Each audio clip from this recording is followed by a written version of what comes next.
es a través de la palabra, ya sea hablada o sea escrita. Y hay una relación muy cercana entre ambas, porque dependen del conocimiento ortográfico, del conocimiento normativo, gramatical.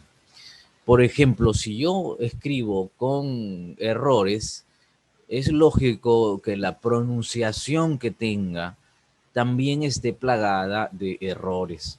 Y viceversa, si es que yo hablo con inconsistencias, con errores, desconociendo las normas que dicta la academia y que rigen funcionamiento de la lengua española, así como hablo, necesariamente escribiré también plagado de errores, de inconsistencias, faltas de ortografía. La lengua española es una lengua que ha recibido una serie de aportes, partiendo de los griegos, los romanos, por eso la cultura greco-latina es fundamental que usted pueda conocer. No solamente en cuanto a las palabras, sino a la cultura. Estos trabajos de Sócrates que estamos leyendo, los diálogos platónicos, que hemos desarrollado como la apología de Sócrates, Critón de Sócrates, no hacen otra cosa sino llevarnos a esa cultura occidental que es el origen y la cuna de nuestra lengua española también.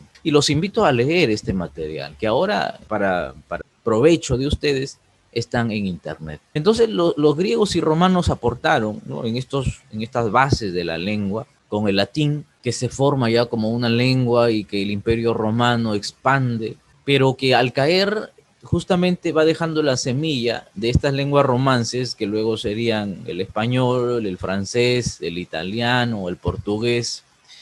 Entonces vean ustedes que estas lenguas empiezan, ¿no?, a recibir aportes, en el caso del español, de estas culturas que habitaban la península ibérica, los celtas, los íberos, ¿ya?, y que luego fue enriquecida con los aportes de los visigodos, ¿ya?, los germanos, los árabes con la invasión árabe. Luego surge ya la época de la Reconquista, ¿no?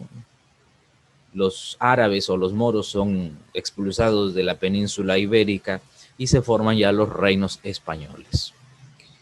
No termina allí la historia porque luego España llega a América, descubre un vasto territorio, culturas desarrolladas como la inca, la maya, la azteca, de un relativo avance, y las palabras, construcciones, giros que encuentra en esta parte del mundo son también asimilados por la lengua española. Por eso es que el español es tan rico, variado, y su normativa parece que a veces no satisface todas las localidades.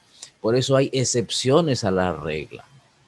¿Ven? Entonces no estamos conociendo solamente que la palabra lleva tilde o que se escribe con X, con Z, sino que tenemos ustedes como estudiantes de la carrera que conocer el trasfondo cultural, lingüístico, gramático, histórico de la lengua.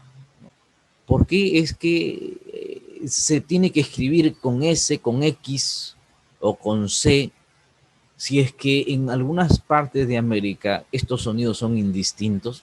Pues hay un trasfondo que a usted como profesional futuro de la ciencia de la comunicación, como estudiante de la ciencia de la comunicación, tiene que llevarlo a una búsqueda, a una investigación ortográfica histórica. Entonces yo lo invito desde aquí a poder conocer este trasfondo de la ortografía de la lengua española.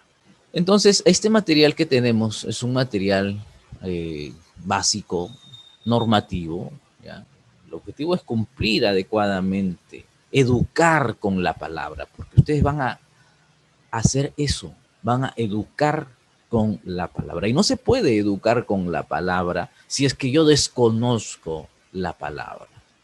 Los invitaba a la clase anterior a leer la obra cumbre de la literatura española, el ingenioso hidalgo Don Quijote de la Mancha. Los invitaba a leer las teorías del lenguaje, las teorías de construcción del español, porque eso va a enriquecer. es importante porque mucha gente no conoce esto y cuando tienen que leer una palabra no saben clasificarla, si es aguda, grave, esdrújula, y cometen pues una serie de errores, ¿no? Sobre todo en la radio, en la televisión, ¿no? Palabras formadas por yuxtaposición, por adición. ¿Qué pasa con las palabras formadas con pronombres enclíticos, proclíticos? ¿Qué pasa con los monosílabos? ¿Cuáles son los casos? Estos son los únicos casos, ¿ya?, en los que se considera la tilde diacrítica o tilde para monosílabos. El verbo hacer y el verbo haber. En nuestra comunidad es muy utilizado. ¿Saben por qué? Porque el lenguaje que normalmente compartimos es pobre, ¿no? Decía Ludwig Wittgenstein en sus investigaciones lingüísticas, este filósofo Wittgenstein decía: los límites de mi mundo son los límites de mi lenguaje, o algo parecido, ¿no? Los límites de mi lenguaje son los límites de mi mundo. Entonces, así como usted conoce su lenguaje, hasta esa extensión, así es el mundo en el que se desenvuelve. Y nuestro lenguaje es pobre en esta sociedad, en esta comunidad, ¿no?, más aún.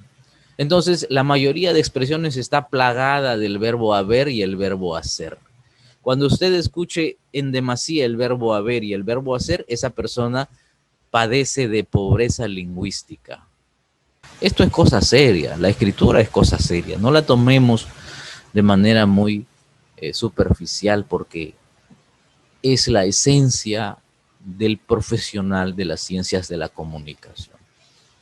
¿Quieren que respeten la carrera de ciencia de la comunicación? Hagan un buen trabajo del conocimiento del lenguaje. Entonces es recomendable que a partir de ahora en adelante ustedes vayan haciéndose a la idea del uso permanente, cotidiano, continuo de materiales como el Manual de Ortografía Básica de la Lengua Española, la Nueva Gramática Básica de la Lengua Española, el Diccionario de Americanismos, porque el español se habla en España, se habla en América y en muchas otras regiones. El Diccionario Panhispánico de Dudas, porque hay formas de hablar en España y hay formas de hablar en América. ¿Qué cosa es lo que recomienda la academia? Y lógicamente el Diccionario de la Lengua Española. ¿Ya? ¿Se dan cuenta? Buenos pensamientos, buenas ideas. Sin embargo, la persona que editó el programa, cuando él habla, por ejemplo, de Honorato o Honoré de Balzac, escribe de esta manera aquí, ¿no? Y esto no lo hizo de Negri, sino que ya lo trabajó el editor, qué sé yo, ¿no? Y escribe de esta manera. Y aquí hay claramente un error que yo puedo identificar, ¿no es cierto? Aquí, Balzac, está mal escrito. Entonces, un error de escritura perjudica todo un trabajo que se ha estado realizando.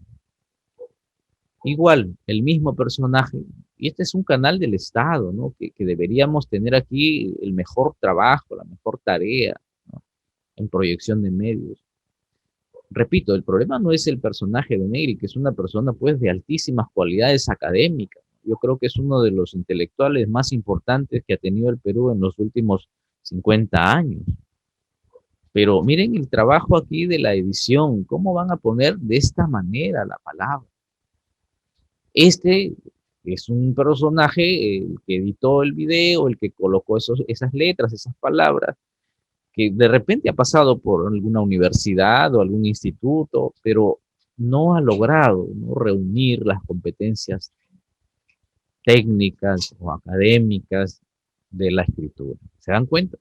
Y esto es a nivel nacional, ¿no? No es una cosa local. En este caso, el expresidente, si se observa la imagen, ahí está. ¿Quién es ese personaje? Creo que es más conocido que el anterior, ¿no? Garra. Presidente. Bien. Pero aquí el editor, vuelvo a los editores, ¿no?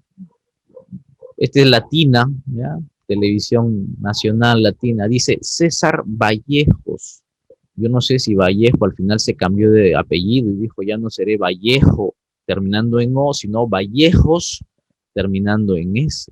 Para el editor de este momento, de esta transmisión, el autor, el poeta peruano, se apellida Vallejos, ¿no? Termina en S. Entonces son inconsistencias que encontramos nosotros, porque la mayoría de personas piensa que como ya habla, ya escribe medianamente mal o mal, ya no se preocupan por conocer la lengua y conocerla bien, hablarla bien, escribirla mejor. Entonces, si ustedes son estudiantes de la universidad, de la carrera de ciencias de la comunicación y van a trabajar la lengua española, obligatoriamente tienen que haber leído o conocer la obra cumbre de la literatura española, de mi lengua, de mi cultura, de mi idiosincrasia, el ingenioso hidalgo Don Quijote de la Mancha. Si no lo ha leído, tiene la obligación como estudiante universitario, como profesional que se está formando y como tributario de la lengua española, si quiere hablarla con conocimiento, con causa, con coherencia, con cohesión, con corrección idiomática, las obras de Cervantes. Y la obra cumbre de la literatura española, que es el ingenioso hidalgo Don Quijote de la Mancha. En cuestión de gramática o de ortografía o de lengua, por ejemplo, ¿no? Usted debe consultar el manual de la Academia Española, Nueva Gramática de la Ortografía, Nueva Gramática de la Lengua Española, manual. Miren, este es el libro. De la misma Real Academia Española, ¿ya? Ortografía esencial del español. De la misma academia, el Diccionario de Dudas y Dificultades de Manuel Seco, fundamental, ¿ya? Hay varios audios de Manuel Seco que usted los puede encontrar en internet. Búsquenlo, escúchenlo, léanlo, ¿ya? Les decía que el libro que tenían que leer como estudiantes era El ingenioso hidalgo Don Quijote de la Mancha. Ciencia y estilo del lenguaje de Martín Alonso, ¿ya? Para conocer el lenguaje. Manual de corrección de textos. Son algunos libros que les voy a mostrar, ¿ya? Teoría, ciencia del lenguaje. Ferdinand de Saussure, curso de lingüística general, ¿no? El lenguaje y la vida de Charles Bailey. Teoría del lenguaje de Buller, ¿ya? Buller, Jacobson, David Berlo, ustedes deben conocerlos como la palma de su mano. La lengua española no apareció hace 100 años, hace 50 años. Es una lengua antiquísima.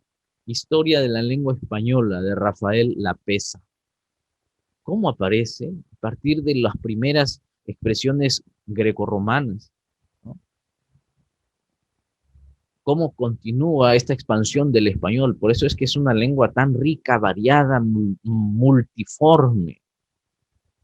Difícil su ortografía, su gramática, porque tantas culturas que han formado parte de este engranaje lingüístico llamado español. Y así hay otros manuales, ¿no? Manual de estilo, estilo rico, estilo pobre. Ahora también hay resúmenes y síntesis, por ejemplo, ¿no? Síntesis de la gramática española y síntesis de la ortografía española. Usted debe visitar la página de la Real Academia Española para que vea cuál es el numen bibliográfico, la producción que ha habido, y sobre eso tener conocimiento y buscar sus materiales. Yo humildemente escribí un manualito de usos de la tilde española, ya todas las dudas sobre la tildación, acentuación, diptongos, triptongos, hiatos, las resumí en ese manual que tiene 200 páginas y está todo lo que le pueda preocupar al alumno sobre la tilde, la historia, por qué ustedes se han puesto a preguntar por qué es que las palabras necesitan la tilde, por qué llevan tilde las palabras escritas. ¿A quién se le ocurrió eso? Ahí está la historia. Los invito, pues entonces, a partir de esta sesión muy breve y rápida, a reflexionar sobre la importancia de la ortografía y la lengua española y la formación y la preparación, ¿no?, sobre las lenguas. A ustedes les compete, son los futuros científicos de la comunicación.